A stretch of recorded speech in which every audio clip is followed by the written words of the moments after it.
स्वागत है हमारे मिकासी यूट्यूब चैनल पे। अभी हम बात करने वाले हैं क्लास 10th के जो अक्टूबर में एग्ज़ाम हुआ उसके जो साइंस का क्वेश्चन है उसके उत्तर के बारे में हमें यहाँ प्रयास किए कि 100% आपको सही उत्तर दें।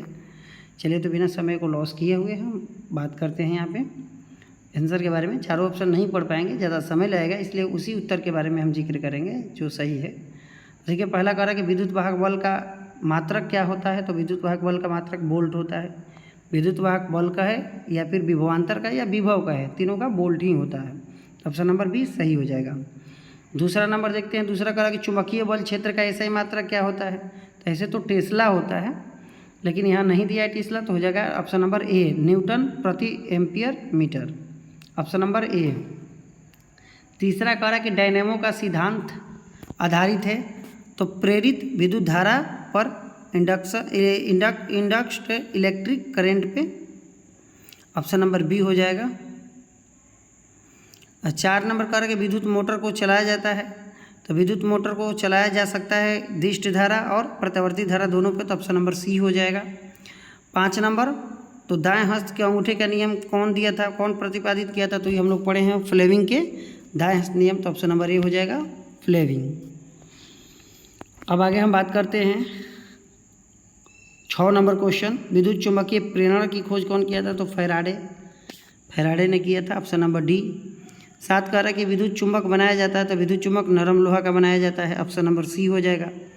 ऐसे अगर अस्थाई और अस्थाई की बात करता है तो अस्थाई इस्पात से बनाया जाता है, लेकिन विद्युत चुम्बक तो अस्थाई होता है, इसलिए नरम लोहा से बनाया जाता है। 8 नंबर जो क्वेश्चन है उसका उत्तर हो जाएगा यांत्रिक ऊर्जा को विद्युत ऊर्जा में परिवर्तित करता है। कह रहा कि जनरेटर क्या करता है, तो यांत्रिक ऊर्जा को विद्युत ऊर्जा में, ऑप्शन नंबर सी।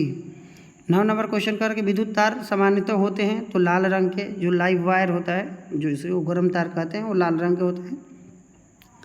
काले रंग के जो न्यूट्रल होता है वो होता है, और हरे रंग के अर्थिंग होता है जो हम नीचे देते हैं। अगला 10 नंबर क्वेश्चन का ए ऑप्शन होगा। कह रहा कि द्विक परिवर्तन युक्त चनित्र उत्पन्न करता है, तो दिष्ट धारा। डालडा में उपस्थित वसा कह रहा कि किस प्रकृति का होता है, तो सैचुरेटेड होता है, यानी कि संतृप्त, ऑप्शन नंबर बी। आयोडीन को निम्नलिखित किस द्रव को घोलने पर टिंचर आयोडीन बनता है, तो इथाइल अल्कोहल में घोल देंगे तो टिंचर आयोडीन बनेगा, ऑप्शन नंबर डी हो जाएगा इसका। 13 कह रहा कि कैल्शियम कार्बाइड जल के साथ अभिक्रिया करके तो इथाइन बनाता है, इथाइन, या इसी को हम सामान्य नामकरण में एसिटिलीन कहते हैं, तो या तो एसिटिलीन गैस है तो भी सही, या इसी को IUPAC नाम में इसको इथाइन कहते हैं। एल्कीन का सामान्य सूत्र पूछ दिया। देखिए अल्केन, अल्कीन, अल्काइन तीनों में से कोई एक वही भी करता है, तो अल्कीन का पूछा है तो ऑप्शन नंबर सी हो जाएगा CnH2n। अल्केन में कार्बन परमाणुओं के बीच जो बंधन होता है तो ट्रिपल बॉन्ड होता है, एल्केन में एकल बंध होता है एल्केन में। और कि इथाइन का IUPAC नेम तो एथीन होता है, इथाइलिन का एथीन होता है। एल्डिहाइड श्रेणी के सदस्यों का क्रियाशील समूह, तो ऑप्शन नंबर डी होता है। यहाँ बी भी हो जाएगा क्योंकि CHO होता है, CHO कह रहा है, सॉरी CHO होता है।